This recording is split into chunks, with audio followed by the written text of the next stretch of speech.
Hola, mi nombre es Cari Valladares, soy alumna de la clase de Circuitos Eléctricos 2 en una ABS con el ingeniero Glenda Molina. En el siguiente video explicaré un ejercicio sobre corrección del factor de potencia. En el siguiente circuito nos piden lo siguiente: encontrar la corriente en cada carga, corriente total, el inciso C, triángulo de potencia de la carga 1, 2 y 3, el inciso D, triángulo de potencia total, y el inciso E, corregir el factor de potencia 0.95 en atraso. Ok, analizando la primera carga, se tiene los siguientes datos.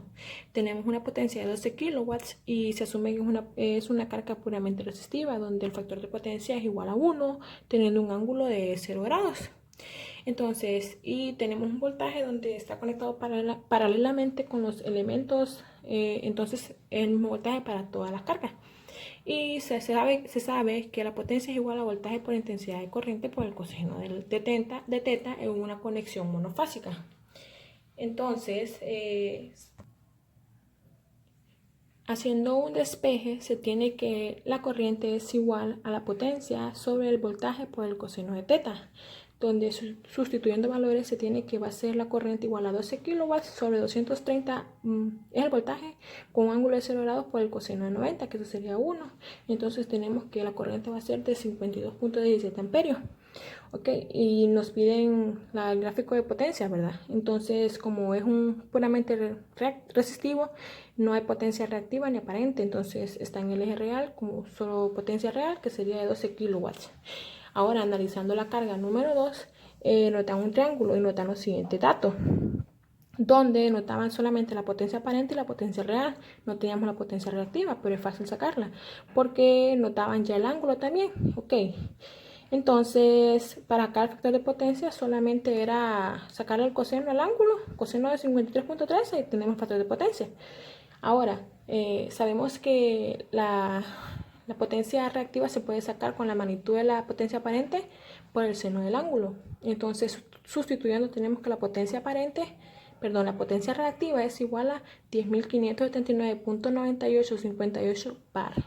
Ahora, lo que nos están pidiendo en sí es la corriente en este inciso. Entonces sacamos que la corriente es igual. Lo mismo que hicimos en la primera carga, aquí se hace también, donde la potencia es igual a voltaje por intensidad por el coseno de teta, o también puede ser la potencia aparente es igual a voltaje por intensidad, pero esta intensidad es conjugada. Entonces el valor que se va a encontrar es conjugado. Y también nos pedían graficar las potencias. Entonces, como se podría observar anteriormente, ya en el triángulo solo notaban la potencia aparente, la potencia real, solo nos faltaba la reactiva. Ok, y ya se sacó acá, y aquí está graficado, donde la corriente va a ser igual a la potencia sobre el voltaje por el coseno de teta. Sustituyendo valores, llegamos a tener que la corriente I2 va a ser de 57.49 con un ángulo de menos 53.13, pero me va a preguntar por qué es negativo. Ok, si antes en el inciso, en el circuito se miraba que se dice que el voltaje tiene un valor de 230 referenciado a 0, entonces como es un triángulo inductivo, entonces quiere decir que mi voltaje va adelante de la corriente, por eso mi corriente trae un ángulo negativo. Analizando la carga número 3, se tiene lo siguiente. Notan la eficiencia, el factor de potencia y la potencia. Entonces, con el factor de potencia se puede sacar el ángulo, que es el coseno inverso de teta. Y calculamos nuestra potencia de entrada, donde la eficiencia es igual a potencia de salida sobre potencia de entrada. Despejando y sustituyendo los valores, ya vamos a tener que tenemos una potencia de entrada de 6.781.82 watts. Y también se sabe que el factor de potencia es igual a la potencia real sobre la potencia aparente.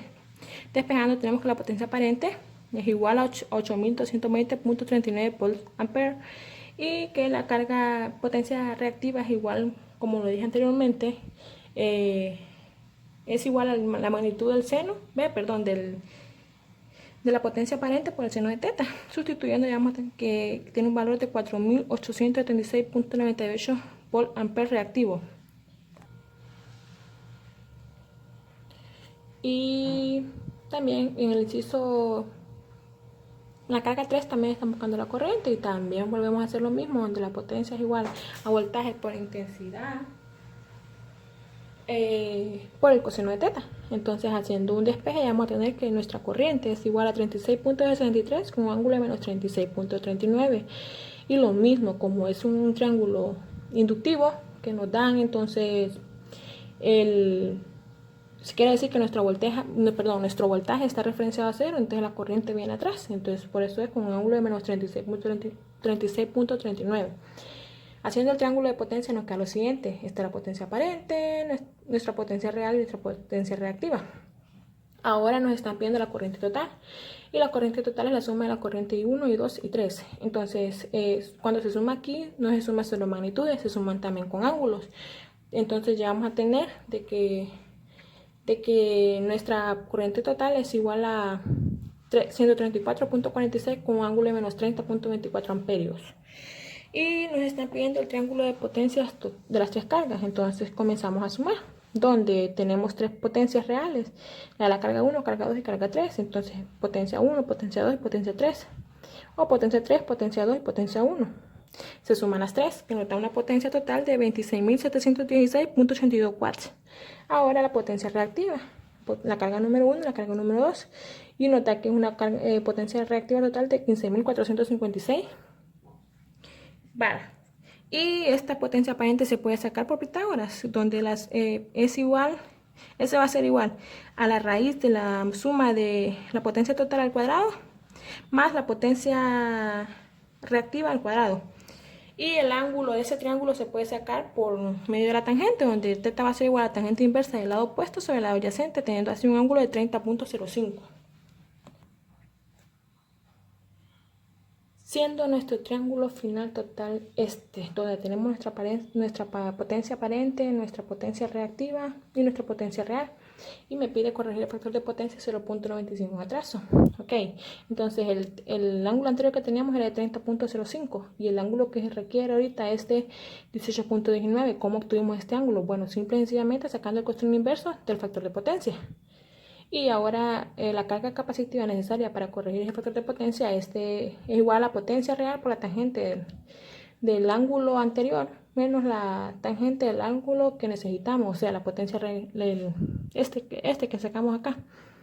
Haciendo la sustitución tenemos que va a ser la potencia real por la tangente de 30.05 menos la tangente de 18.19, teniendo así una carga capacitiva de 6.677.188584 bar. Y el valor de capacitor se saca simple y sencillamente con la carga capacitiva necesaria sobre 2pi por la frecuencia por el voltaje al cuadrado. Y entonces sustituyendo con una frecuencia de 60, el valor de capacitor tiene que ser de 334.8164 microfaradios.